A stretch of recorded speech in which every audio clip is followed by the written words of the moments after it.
Et toujours avec le même pays, le Canada. Pourquoi? Eh bien parce que l'on a appris il y a quelques semaines que l'armée canadienne, qui fait partie de l'OTAN, eh bien forme des militaires en Ukraine justement, et on a appris récemment que le Premier ministre Trudeau, toujours le même, avait annoncé l'élargissement et la prolongation d'une opération qui s'appelait Unifié, mission de formation militaire qu'il avait lancée en 2015 et qui sont menées donc par les forces armées canadiennes en Ukraine. Donc on forme des cadres.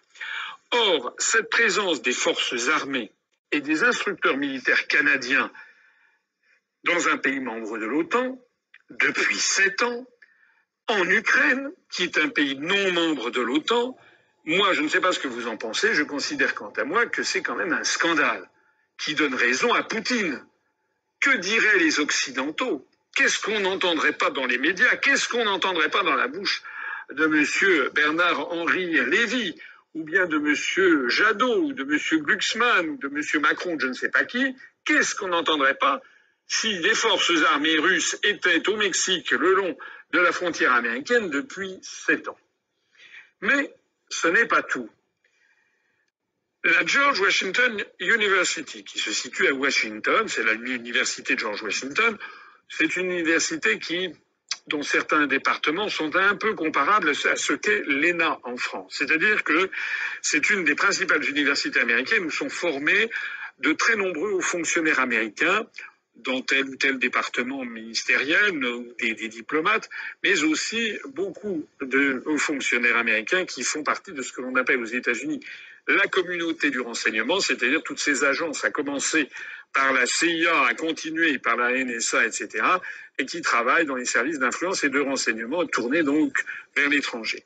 Eh bien, cette George Washington University a récemment publié une étude, c'était au mois de septembre dernier, qui a révélé la présence de groupes néo-nazis, d'un groupe néo-nazi qui s'appelle Centuria, à cette Académie militaire nationale ukrainienne, là même où les forces armées canadiennes font de la formation. Selon cette étude, les miliciens néo-nazis de Centuria sont donc formés par les forces armées canadiennes et aussi par d'autres forces armées de l'OTAN. Des conseillers militaires canadiens sont affectés à plein temps à cette académie et notamment une salle de classe, la salle de classe Delta. Une salle de classe bénéficie d'une très haute technologie qui est financée, parrainée par le Canada en Ukraine. Les miliciens néo-nazis de Centuria se sont donnés pour mission de faire de l'armée ukrainienne un instrument de défense de ce qu'ils appellent l'identité culturelle et ethnique des peuples européens. Ça cadre bien avec les symboles nazis qui n'hésitent pas, ou des symboles qui représentent vaguement les symboles nazis ou la croix celtique, avec des logos qui sont assez travaillés pour que ça fasse penser à la période hitlérienne. Donc l'idée de défendre l'identité des peuples d'Europe, l'identité ethnique, c'est tout un univers. Ça ne cadre pas très bien avec les prétendues valeurs occidentales de l'OTAN, et ça ne cadre encore moins avec les prétendues valeurs européennes chères à M. Clément Beaune, à M. Macron, à M. Jadot, à M. Bernard-Henri Lévy, à Mme Hidalgo, à Mme Pécresse, etc., etc.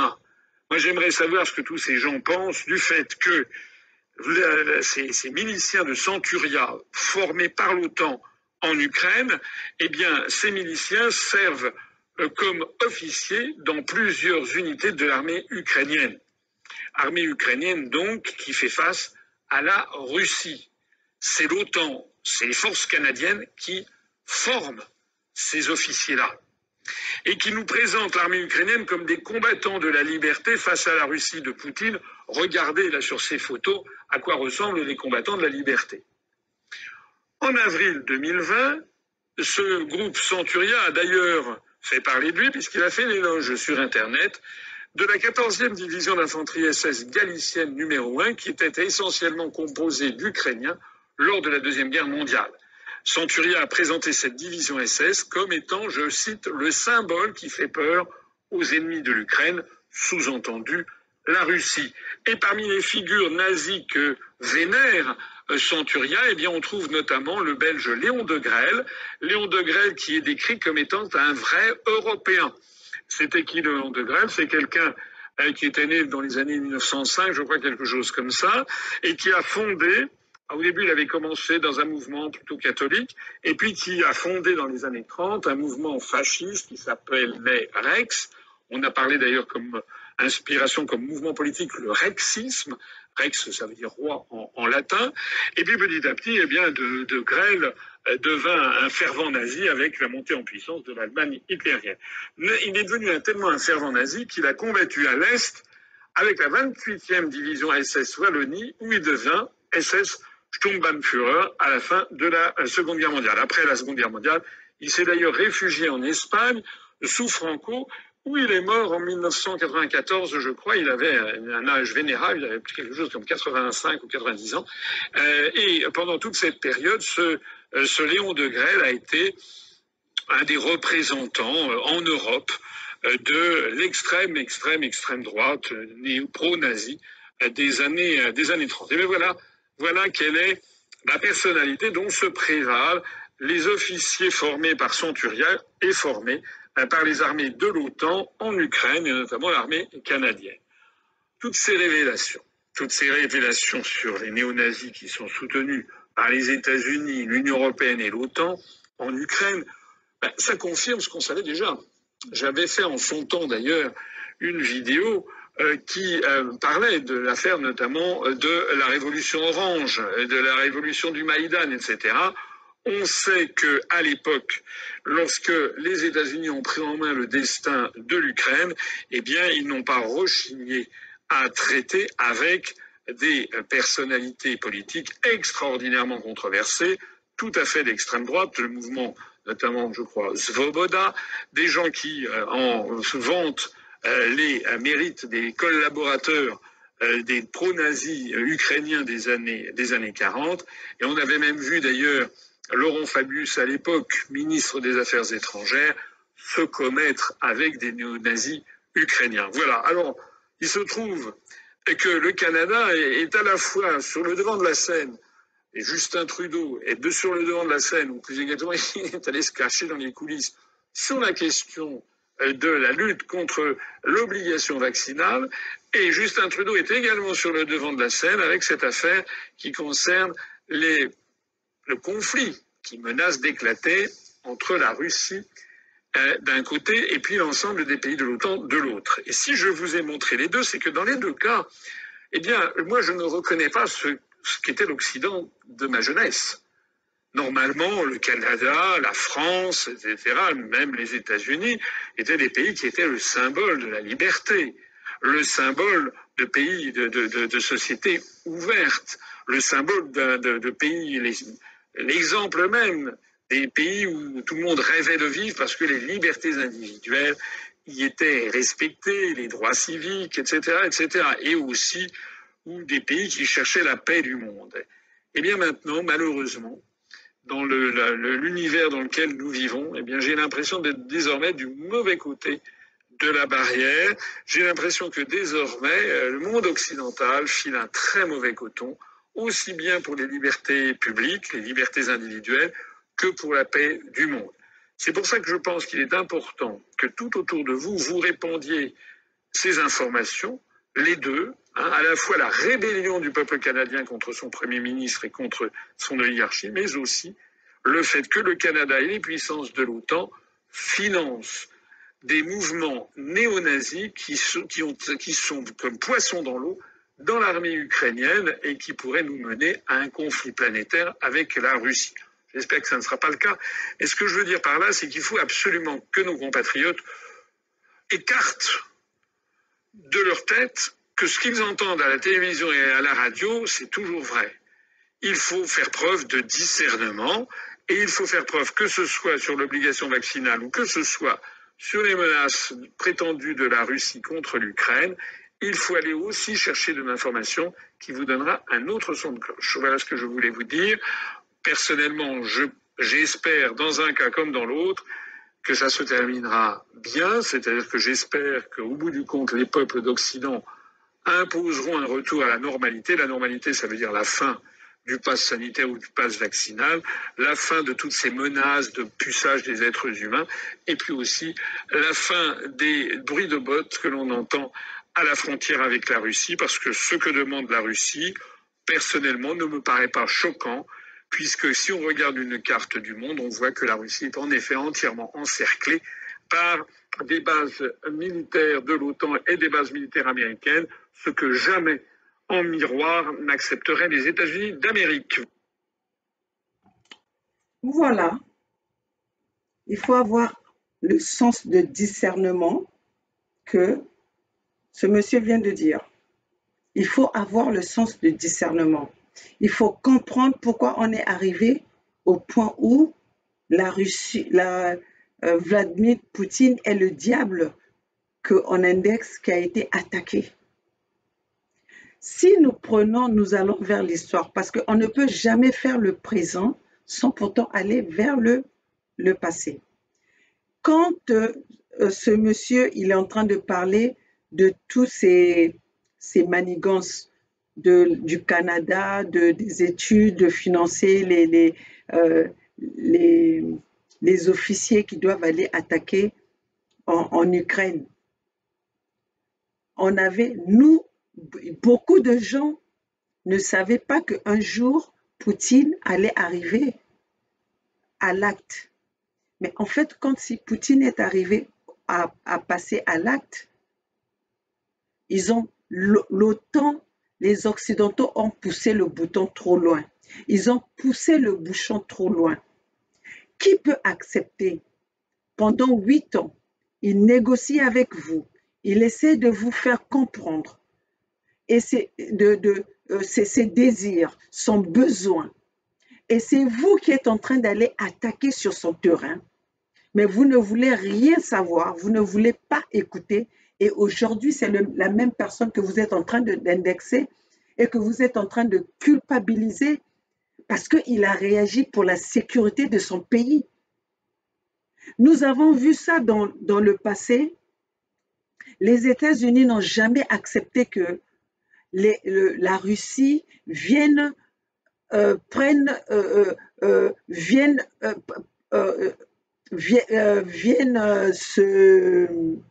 secourir les Cubains. Parce que vous savez bien que les États-Unis et la Russie, ils sont toujours, c'est deux adversaires. Parce que l'autre est grand, l'autre est grand. Donc, ils sont toujours en train de se guetter. Ils sont toujours en train de se surveiller. Mais quand les États-Unis ont pris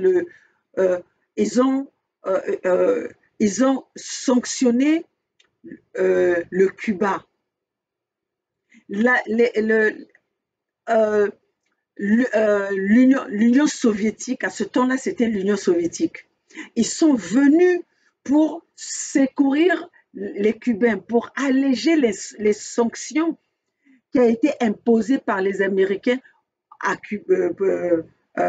aux Cubains. Parce que eux, quand ils sanctionnent, ils ne sanctionnent pas que le gouvernement. Ça, je parle de l'OTAN ou des Occidentaux. Quand ils sanctionnent, ils ne sanctionnent pas les gouvernements. Ils sanctionnent et la population. Mais quand on sanctionne la population, est-ce que ce n'est pas déjà faire la guerre contre la population? Est-ce que quand vous sanctionnez une population qui n'a rien à voir avec le gouvernement qui est en train de vous faire, soit qui s'oppose à vous, dans ces cas-là, alors, qui en va croire qu'il est là pour la paix, ou il est là pour les peuples, ou il est là pour l'humanité, pour sauver l'humanité? Revenons à ce qui concerne la colère de Poutine.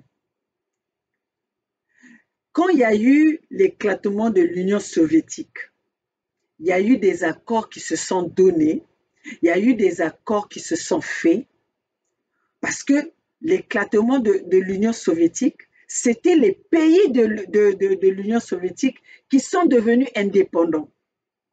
Mais ces pays-là, en devenant indépendants, ils ont eu des accords en se disant qu'ils vont être neutres. Ils ne vont pas rentrer dans l'OTAN.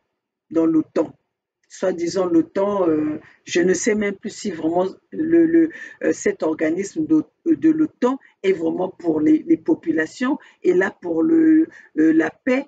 Mais ce que nous remarquons aujourd'hui, ils ne sont plus là pour la paix. C'est un organisme qui se sont arrangés pour essayer de dominer le monde, pour essayer de s'asseoir, d'étouffer des peuples, de s'émanciper. En fait, quand ce sont un groupe de gangsters qui se sont formés pour traquer ceux qui se posent ou ceux qui découvrent leur mafia. Alors, les Russes, ils se sont, et avec les pactes qu'ils avaient signés, ils se sont dit que ces pays-là doivent rester neutres. Mais comme l'OTAN, les Occidentaux, les Français toujours à la première page, veulent toujours dominer les autres, ils ont essayé de convaincre des pays qui étaient dans l'Union soviétique de rentrer dans l'OTAN. Et cela, c'est ce que vous voyez qui a créé des tensions entre l'OTAN et l'Union soviétique. Ils ont pris pas mal de pays, les pays qui étaient les pays de l'Union soviétique. Donc ça veut dire que même c'est les Occidentaux qui sont allés qui sont allés dans le terrain des Russes. Je vais vous faire ça en bref parce que je vais essayer de ne pas être long. Alors, il y a beaucoup de pays qui sont rentrés dans l'OTAN. Mais après, après les accords de Minsk, les Russes ont bien dit, vous avez tout fait, vous avez corrompu, vous avez demandé à tous nos peuples de rentrer dans l'OTAN. Mais on ne veut, attention à vous que l'Ukraine reste neutre, que ce soit un pays indépendant. Qu'est-ce que les Occidentaux ils ont fait? Qu'est-ce que l'OTAN ils ont fait? Ils ont fait tomber le pouvoir qui s'opposait à ce que l'Ukraine rentre dans l'OTAN, à venir placer Zelensky, le président de l'Ukraine aujourd'hui. Un président qui était humoriste, qui était dans la comédie, mais comme par hasard, il est passé président, il est devenu président. Et en devenant président, c'est lui maintenant, puisque c'était leur pion, c'était le pion de l'OTAN, c'était le pion des Occidentaux. Donc c'est lui maintenant qui fait la demande pour rentrer dans l'OTAN. Et les Occidentaux sachant que c'était déjà leur pion qui était là, donc c'était facile pour eux, comme ils le font en Afrique, comme ils le font dans tous les pays. Ils viennent, ils posent un national à la tête de ce pays et maintenant, ils font passer tout ce qu'ils veulent. Ça devient on dit un passoire ou une passoire. Bon, prenez ça comme vous voulez. Voilà, ils viennent passer, à ce moment-là, tout ce qu'eux, ils vont décider, le pays va l'accepter parce que le président, il dit oui, le gouvernement dit oui, puisque le gouvernement est de leur côté. C'est ça qui a suscité la colère de Vladimir Poutine. Oui, on n'est pas d'accord avec l'attaque. On n'est pas d'accord avec les morts des civils. Mais vous savez combien de civils meurent dans les pays où l'OTAN est censé aller est censé aller donner la paix et est censé aller établir la paix. Aujourd'hui en Afrique, nous avons l'indépendance, ils nous ont donné, soi-disant, on est indépendant depuis 1960. Les premières indépendances ont été depuis 1960. Mes chers compatriotes, quelle paix que nous avons eue en Afrique. Quelle paix que nous avons. Le même autant qui font les leçons de morale aujourd'hui en voulant dire que Poutine est allé attaquer, Poutine est en train d'attaquer les civils, il est allé bombarder. C'est les mêmes qui bombardent dans nos pays. Aujourd'hui, c'est les mêmes qui ont bombardé la Libye, les mêmes qui ont bombardé l'Irak, les mêmes qui ont déstabilisé, je dis déstabilisé l'Irak, bombardé le Tchad récemment, le Mali aujourd'hui qu'ils sont en train de sanctionner, alors qu'à côté, il y a Ouattara qui a été placé par les mêmes Occidentaux par un coup d'État, parce que Ouattara est venu au pouvoir en Côte d'Ivoire en déstabilisant la sécurité, la paix en Côte d'Ivoire. Et aujourd'hui, on voit bien, depuis que ils ont envoyé leurs militaires pour établir la paix au Mali, nous avons vu les résultats. 10 ans après, il n'y a jamais eu il y a pas eu la paix au Mali. Le contraire, il y a eu des morts. Et même là récemment, l'armée française a même tiré sur les civils qui étaient en train de célébrer leur mariage. Et cela n'est pas sanctionné. Nous voyons comment est-ce que l'OTAN et les Occidentaux sont en train de déstabiliser le monde. Et aujourd'hui, on veut nous faire comprendre que c'est Poutine qui est en train de déstabiliser l'Ukraine. Mais les mêmes Ukrainiens, c'est les mêmes. D'ailleurs, vous allez voir que si bientôt ma chaîne ne va plus exister, vous allez comprendre parce que je suis en train de vous dire la vérité, que beaucoup ne peuvent pas dire. Je suis en train de vous dire la vérité, que les Occidentaux, que le pouvoir de ce monde ne veut pas que le public ne veut pas que les citoyens découvrent. Mais moi, je vous l'apporte.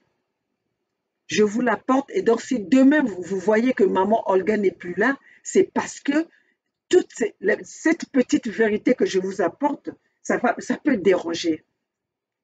Parce que nous sommes là en train de chercher chercher la vérité pour vous et de vous apporter la vérité, de partager la vraie information, pas l'information déformée, pas ceux qui sont en train d'instrumentaliser cette guerre comme si eux, ils étaient les anges, comme si eux, ils étaient ceux qui sont là pour la paix. Parce que s'ils étaient là pour la paix, l'ONU a fait quelle paix? Nous sommes allés à l'ONU pour exposer le cas du Congo-Brazzaville. Aujourd'hui, l'ONU ne va pas nous dire qu'ils ne sont pas au courant de ce qui se passe au Congo-Brazzaville. Nous avons exposé le problème de Congo-Brazzaville et nous savons comment est-ce que le jour où on a voulu nous donner la parole, comment est-ce que la délégation de Denis Sassou Nguesso, la délégation que Denis Sassou Nguesso avait envoyée pour venir représenter la société civile, qui étaient d'ailleurs les gens de son pouvoir, ont appelé Denis Sassou Nguesso pour leur dire que nous avons remarqué une présence des résistants dans cette salle de réunion de l'ONU. Sassou Nguesso a appelé celui qu'on appelle le Dunker ou Dunker, là, celui qui est le président des Nations des Nations Unies, a même intervenu. Donc, vous allez voir qu'aujourd'hui, c'est l'argent qui parle. Aujourd'hui, c'est ceux qui sont au pouvoir parce qu'ils ont comment on dit, ils ont encerclé tous les pays de ce monde de pouvoir servir leur peuple, de pouvoir servir leurs citoyens. Chers compatriotes, ceux qui ne connaissent pas la vérité vont indexer, vont condamner Poutine. Mais Poutine n'a pas tort. Poutine a attendu, à part depuis que l'Union soviétique est tombée, Poutine a été patient pendant 8 ans, que ces pays, que ces villes sont en train de se faire bombarder par l'OTAN, par la manipulation de l'OTAN. Alors, ce que Poutine avait demandé à l'OTAN, à ces Occidentaux aujourd'hui qui sont en train d'alimenter les citoyens, d'alimenter le monde, de condamner Poutine. S'il y a des personnes à condamner aujourd'hui, c'est l'Occident et leurs organisations mafieuses. Alors, Poutine leur avait demandé juste une petite chose. Laissez que l'Ukraine soit neutre. Ne venez pas poser vos bases militaires de l'OTAN en Ukraine. Parce que l'Ukraine est dans l'URSS. L'Ukraine est dans la Russie. Comme aujourd'hui, les États-Unis n'accepteraient jamais que les Russes viennent installer leur base militaire au Mexique. Parce que le Mexique et les États-Unis ont fait frontière. En 15 minutes, vous rentrez dans les États-Unis si vous êtes au sud de la Californie. D'ailleurs, au passé, les États-Unis ont refusé même que la Russie aille secourir, Cuba. Mais pourquoi aujourd'hui, si Poutine demande à ce que l'OTAN ne s'approche pas de ses frontières, ça devient Poutine le diable. Et l'OTAN, c'est les anges. L'OTAN a fait déjà quoi? L'Afghanistan, nous avons l'exemple aujourd'hui. Ils ont été là-bas pendant combien de temps? Les civils sont morts. Et ils sont partis de là en abandonnant leur matériel de guerre.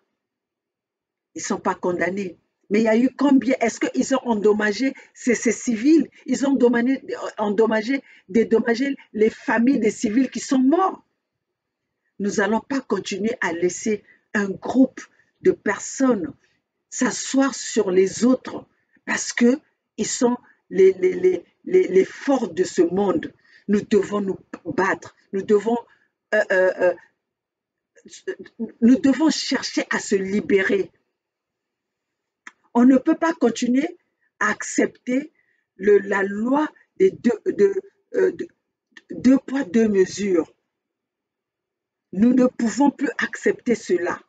C'est fini leurs médias qui nous faisaient, qui venaient avec les informations, la désinformation, je vais appeler ça. Parce qu'aujourd'hui, s'il n'y avait pas les réseaux sociaux, on allait nous déformer Poutine comme le diable, comme le sorcier du monde, alors que c'est eux qui sont en train d'organiser cette déstabilisation mondiale. Le monde est déstabilisé par l'OTAN. Le monde est déstabilisé par la France. Le monde est déstabilisé par ces Occidentaux. C'est les mêmes qui sont en train de créer les terroristes. Comment est-ce que vous pouvez comprendre que les terroristes, avec tous les moyens de communication sophistiqués que nous avons aujourd'hui, les terroristes peuvent tenir devant des gouvernements, soi-disant de l'OTAN, de l'ONU, de la MONUSCO, je ne sais pas quoi, de la CEDEAO, et que ces gens-là qui sont dépourvus de la communication peuvent terroriser des pays. Les mêmes qui sont en train de condamner Poutine, c'est les mêmes qui placent les dictateurs qui tuent leur population, qui assassinent leur population. Aujourd'hui, ceux qui sont en train de défendre les Ukrainiens, c'est les mêmes Ukrainiens qui ont envoyé les Ukrainiens venir bombarder le Congo-Brazzaville pendant 2 ans. Et personne n'en parlait. Aujourd'hui, ce qui me réjouit, moi, maman Olga, c'est de voir que cette guerre-là s'est déplacée en Occident où tout le monde en parle. Et ça nous donne la possibilité, ça nous donne cette ouverture que les gens voient ce qui se passe en Afrique. Parce que ce qui est en train de se passer en Ukraine, nous vivons ça depuis les indépendances. Nous vivons ça depuis les indépendances, nos pays sont bombardés, nos villes sont bombardées. Ils placent les dictateurs pour tuer leur peuple, ils placent les dictateurs pour massacrer leur peuple. Et c'est ce que nous vivons aujourd'hui. Vous pouvez nous parler dans un pays démocratique, dans un pays avec les élections transparentes, un président peut rester 40 ans. Nous avons vu même l'humiliation aujourd'hui Ali Bongo, incapable de gouverner son pays, mais quand même il est maintenu par les mêmes occidentaux qui font les leçons de morale à Poutine, ou qui font les leçons de morale à nous parler de la démocratie. De quelle démocratie nous parle-t-on? De quelle démocratie on nous parle? Alors, mes chers compatriotes, ayons le sens de discernement. Les peuples africains doivent ouvrir les yeux. Les peuples africains doivent se lever pour libérer notre Afrique. L'Afrique n'est pas pauvre, car tout le monde vient se servir en Afrique. Nos matières premières sont pillées. On nous déstabilise pour avoir cette possibilité de venir soutirer nos matières premières. Tous les hommes politiques français, une fois qu'ils ont fini avec la politique, deviennent des hommes d'affaires dans nos pays africains. Nous avons vu Bernard Kouchner, que j'ai vu dernièrement, de venir condamner l'action de Poutine. Mais ce même Bernard Kouchner, qui était le ministre des Affaires étrangères, c'est toujours le ministre des Affaires étrangères de la France. Le ministre des Affaires étrangères, aujourd'hui, il a des parts, des actions, des péages qu'on fait payer aux commerçants congolais, dont on a déjà asphyxié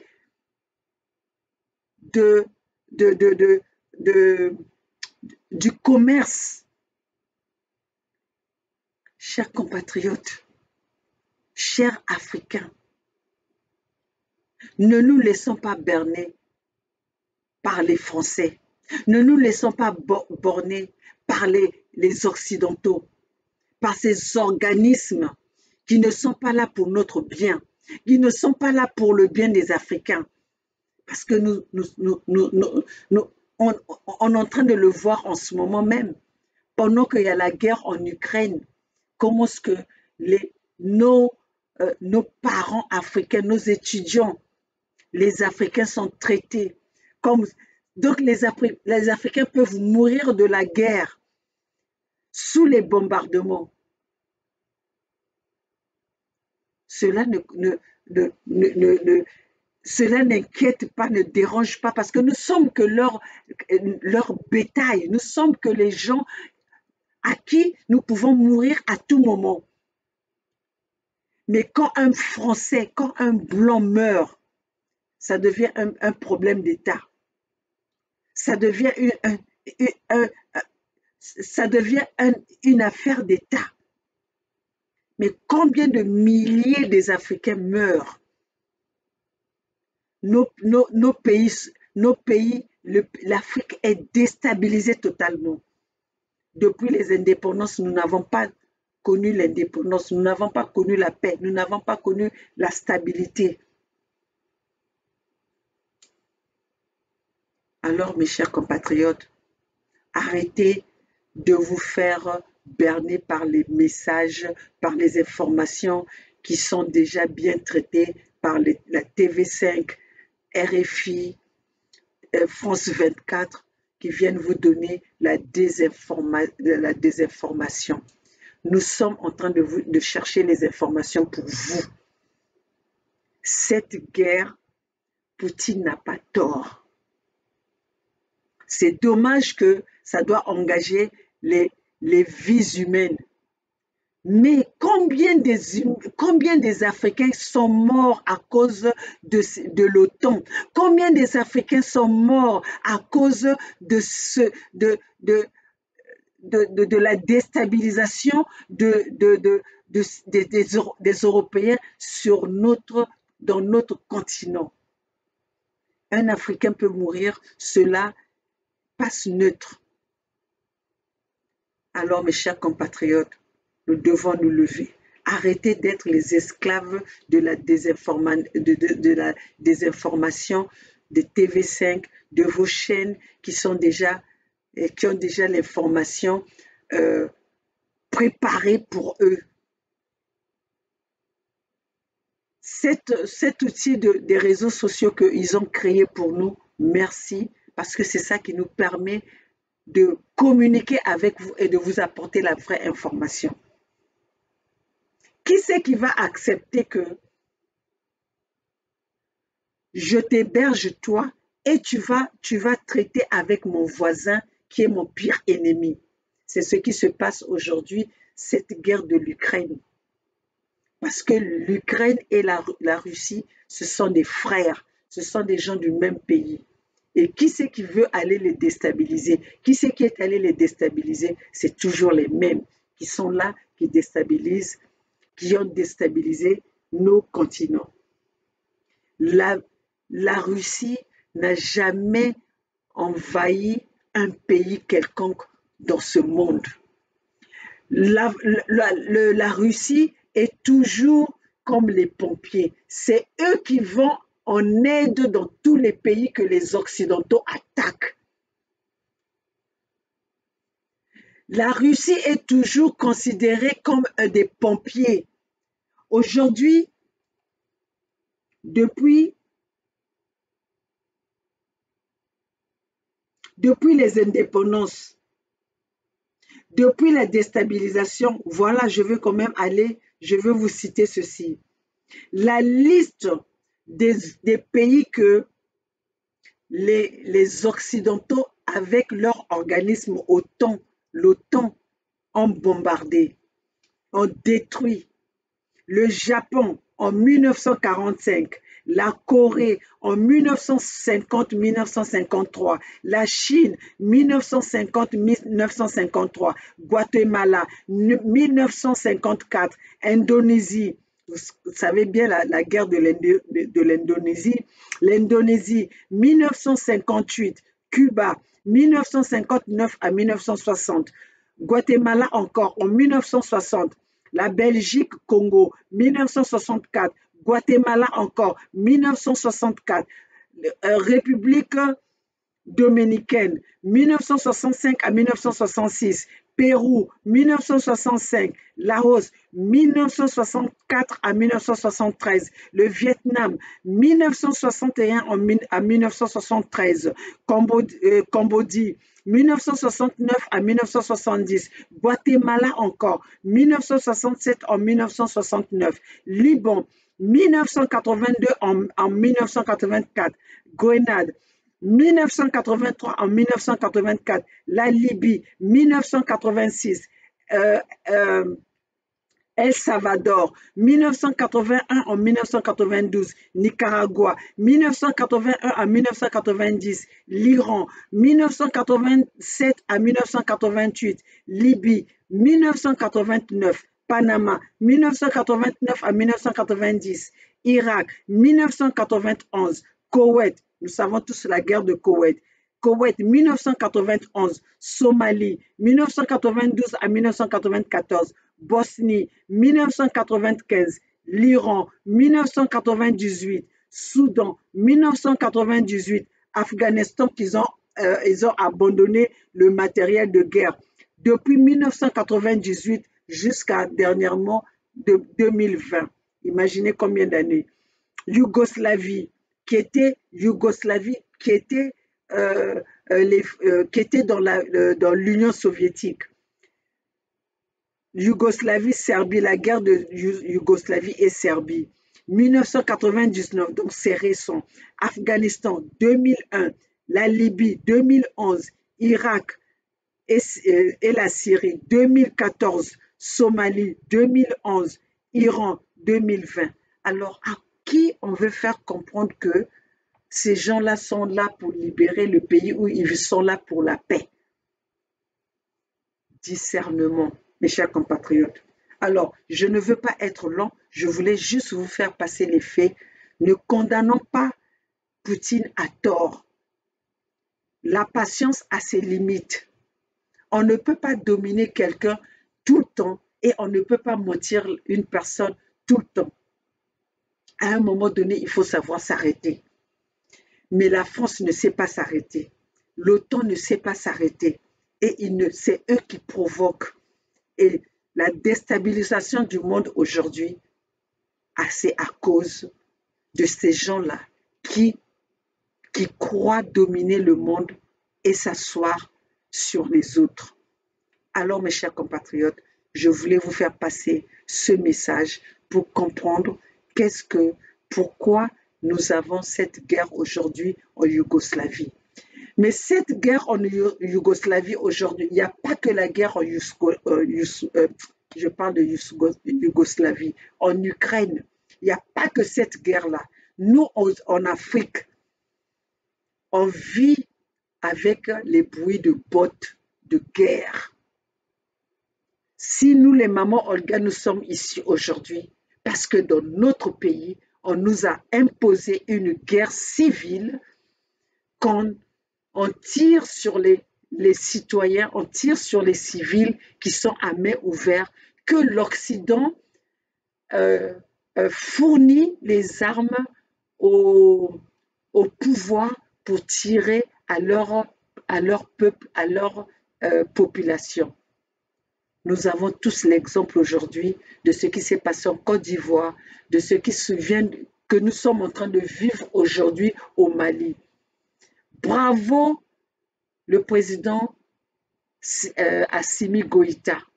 Nous devons tous être aux côtés d'Assimi Goïta, combattre, soutenir le président Assimi Goïta avec son gouvernement. Car ce gouvernement, c'est un gouvernement d'exemple pour l'Afrique.